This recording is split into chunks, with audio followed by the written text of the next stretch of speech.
Meus amigos, meus irmãos, o Centro Espiritual Universalista, o CEL da LBV, unifica neste final de ciclo todos os ensinamentos de Jesus em espírito e verdade, mas à luz do novo mandamento. Nenhum sectarismo, nenhum ecletismo, nenhum hibridismo, porque a verdade não é híbrida, não é sincrética, não é eclética, não é sectária.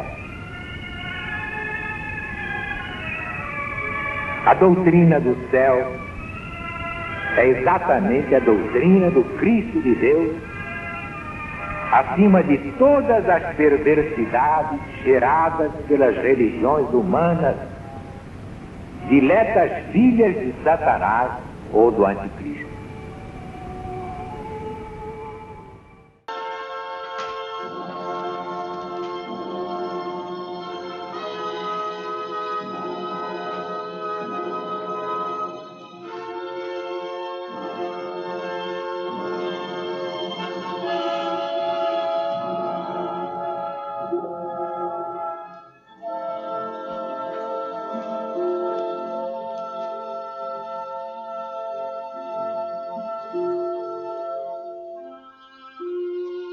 Doutrina do céu, Espírito da verdade.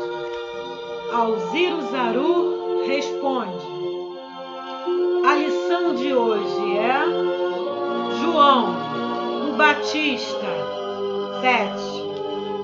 Publicada no jornal Gazeta de Notícias, no dia 7 de fevereiro de 1970.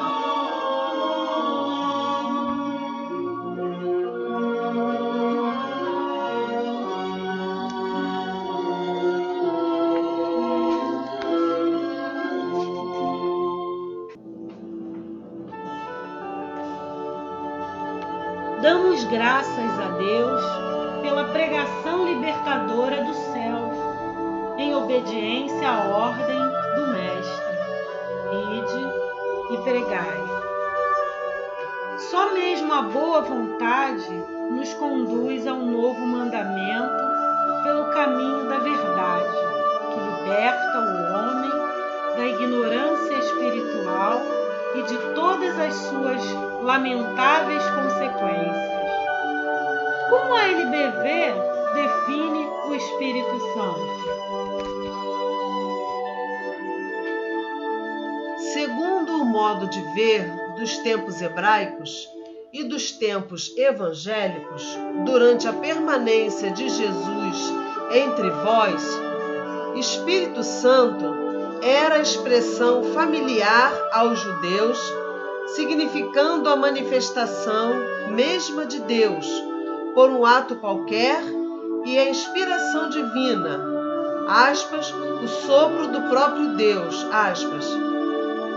Para exprimir que João era inspirado por Deus, dizia-se que ele estava cheio do Espírito Santo, que o Espírito Santo estava nele, que era impelido pelo Espírito, que agia por um movimento do Espírito de Deus. O mesmo foi empregado com relação a Jesus. Era a expressão própria do tempo em que os homens não entendiam como Jesus, que supunham fosse homem igual aos demais e de cuja origem, essência e natureza nada sabiam, podia libertar-se tanto da fraqueza humana, sem estar cheio do Espírito Santo, sem que o Espírito Santo estivesse nele, sem ser impelido pelo Espírito, isto é, sem ser inspirado por Deus do mesmo modo que os profetas. Conforme a concepção dos tempos seguintes à missão terrena de Jesus e a doutrina da Igreja de Roma, o Espírito Santo era uma parte individualizada do próprio Deus. Uma fração de Deus revestira a forma humana para descer visivelmente aos terrícolas, sendo outra fração a inteligência ou inspiração divina, que se transmitia aos homens, capaz, se necessário fosse, de se materializar diante deles. No âmago dessas falsas interpretações, havia mistura de ideias hebraicas, de ideias politeístas, acidentalmente panteístas e confusa reminiscência de ideias espirituais, cujos traços a tradição conservara e das quais a imaginação do homem se apropriou, como sempre, adaptando-as às suas necessidades e conveniências. Somente a terceira revelação, trazida ao mundo pelos Espíritos do Senhor, veio revelar a luz da verdade, afirmando: o Espírito Santo, de modo geral, não era e não é um espírito especial, mas uma designação figurada que indicava e indica o conjunto dos espíritos puros, dos espíritos superiores e dos bons espíritos.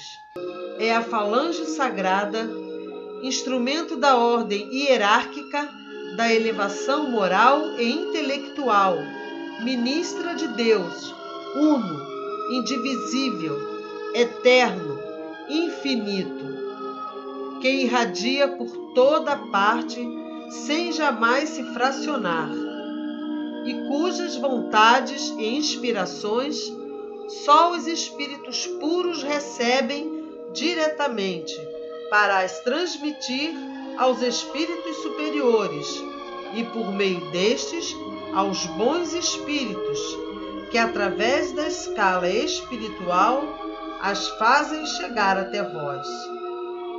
É a falange sagrada que promove a execução de acordo com as leis gerais estabelecidas, imutáveis e eternas, das inspirações e vontades do Criador nos planos físico, moral e intelectual, objetivando a organização, o funcionamento, a realização da vida e da harmonia universais. Na imensidade dos mundos, mais ou menos materiais, mais ou menos fluídicos, de todo o universo.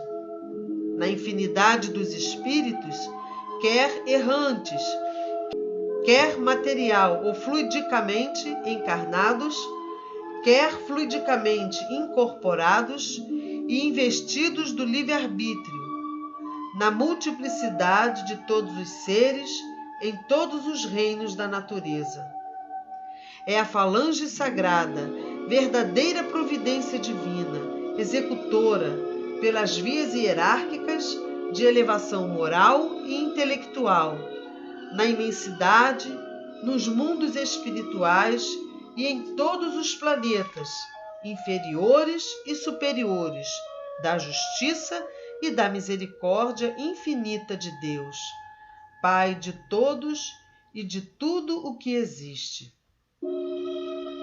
Portanto, estar cheio do Espírito Santo, ser impelido pelo Espírito, agir por um movimento do Espírito de Deus, era e é ser assistido, inspirado, guiado pelos Espíritos do Senhor, Espíritos estes que o reencarnado atrai a si na conformidade da sua elevação moral e intelectual, de acordo com a natureza e a importância da obra ou da missão que lhe cumpre realizar. Se assim era João ou Batista, que devemos dizer de Jesus? Espírito perfeito, puro entre os mais puros que presidem sobre a sua direção os destinos, o desenvolvimento e o progresso da Terra e de sua humanidade, encaminhando-os sempre. Jesus, cuja perfeição se perde na noite da eternidade espírito protetor e supremo governante do vosso planeta, vosso e nosso mestre. Operava não sob a influência estranha, mas por si mesmo. Poderíamos, pois, dizer que era impelido pelo Espírito, no sentido de que, permitindo-lhe sua elevação aproximar-se do centro da onipotência, ele recebia diretamente as inspirações de Deus.